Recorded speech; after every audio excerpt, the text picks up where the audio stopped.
money to promote the bad and mediocre ones? Yes. If you want to drop advice to an artist who wants to blow up and become successful, what would it be? What are the qualities that you suggest? I think the qualities for an artist to be successful are, number one, be true and sincere to their art, and from a commercial and a business standpoint, know everything they can about the business. And it's incumbent upon them to be experts at business about the music industry. And how long would an artist last with that advice if they follow that directive? Based on the Bill Stepney plan, they should last forever. Great. And also, looking back at the industry as far as artists that have, signed and went on to blow up, what's your favorite success story out of that whole pack of artists in hip-hop? Of artists who are artists who have maybe gone through some adversity or just beating the odds and grown up and become huge. I just think you got to look at Run DMC are the Beatles of our generation. I followed Run DMC the way like kids followed the Beatles in the 60s. I taped every show on radio, and they actually did their first, I think, New York interview with me in college radio. Every time they were on TV, I taped them every article I saved, and they made me realize that this was more than just a hobby, I think. And to see them now still exist, active in 1995, some 12 years later, is amazing. When you put it in context to the Beatles, perhaps defined as the greatest pop group of contemporary times, the Beatles essentially ran from 1964 to 1970. Run DMC has outlasted the Beatles. I think that's amazing. Now, they're superstars, but we are seeing the many superstars being made at this point. So if you become a superstar at this point, what happens still? At this point of the game. I think it's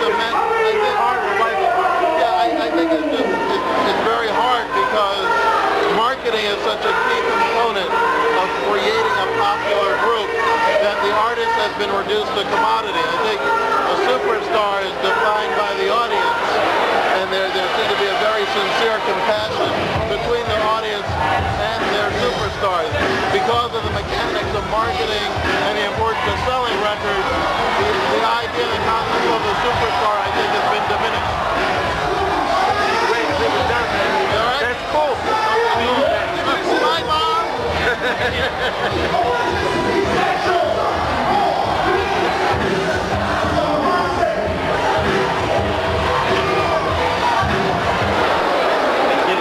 Success. What is success? Knowing this business. Learning this business. Is it more than money? Is it? It's more than money. It's about knowing the business. Being around next year. You know what I'm saying? Looking at you next year. That's what I'm saying.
Stress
this is the proper land. This is where the knowledge first was born at, right here in Mecca. So everything else that is diluted, mixed and tampered with, started here in Mecca. This is the tree of life right here. Do you have any examples of that? Any example? Some that I have, I wish to share. No, well, go ahead. I mean, I always to share some of them. Some of them I always to share. That was my before life. This is my now life. All right. We're gonna leave that in the past. I hear you. I got a question. Another question for you. Let's take our people. Our people come in beautiful colors from sepia to butternut to caramel, what have you. Do you think the different hues and shades within our race get different preferential treatment from society? Do you think the different colors in our race get better treatment than maybe other colors in our race? Yes, in a way. In which way is that? Or can you expand on that? Yeah, we still caught up on that color thing. You know, they got books out now that says, and a lot of these women and a lot of brothers is dealing with this color people. We color people, you know what I mean? Things of that nature. There's nothing colored about me. I'm a black man, regardless of what my shade is. You know, I'm a black man. I'm not a colored man. You know, and a lot of people want to switch over and start dealing with Caucasian looks and try to be magazine lookalikes, straightening their hair. You even got sisters walking around here with blonde hair. You know, they trying to be competitive to the white race.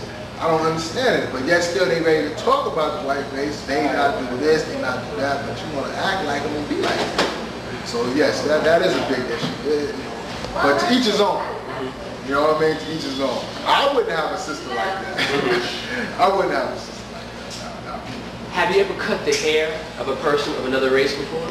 Yes, that's right. Is it hard? What do you mean? I'm saying, when you mean by another race, what you mean by another race? A person who's not of African American descent. You don't get that many coming. Has one ever come in his shop? They pass through and look. You don't really see that many Caucasians around up in Harlem that's going to get their hair cut due to one fact. They already stereotype us that we can't cut their hair. And that's wrong. Because I can cut straight with a scissor or without a scissor. But that's the way they stereotype us. Every time a white person come around in this neighborhood, they're on guard. They're not like they relax. They be on guard. And why is that? Stereotype. You know? It's a stereotype thing. We wrong. We bad people. Yeah. To them in their eyes, we bad people. There ain't nothing wrong with us. There's nothing wrong with the black race. Nothing at all. I'm looking at fashions out here the kids are wearing today. You know, what are your opinions of the fashions that the young males and females wear these days? A lot of things need to be corrected. They need to be checked. Pants off the butts and all that. That's not a decent young man should be. That's not how a decent wardrobe should be, or a person, you know what I'm saying, that's trying to do something with himself should be. But that's the fact. That's the way they live. I try to speak to brothers that wear their pants off their butt and act backwards and stuff like that. What are your thoughts of down south? I love down south. Really? I love it. I got 2 daughters that live down there. And why do you love it so? Because it's so peaceful. It's calm. New York City is a fast-paced town that's not going nowhere. Down south is a slow-paced town that's going somewhere. Because people down, what do you mean it's going somewhere? People down south are either doing things with their lives, striving to do things with their lives, and they're doing it. Because one, they gotta work harder down south. You know what I'm saying? You go down there, people got houses down there. Up here, people was living in the streets. So this is like a fast-paced place. This is a fast-paced society. Ain't going nowhere. Everybody is moving 100 miles an hour and no progress is being made.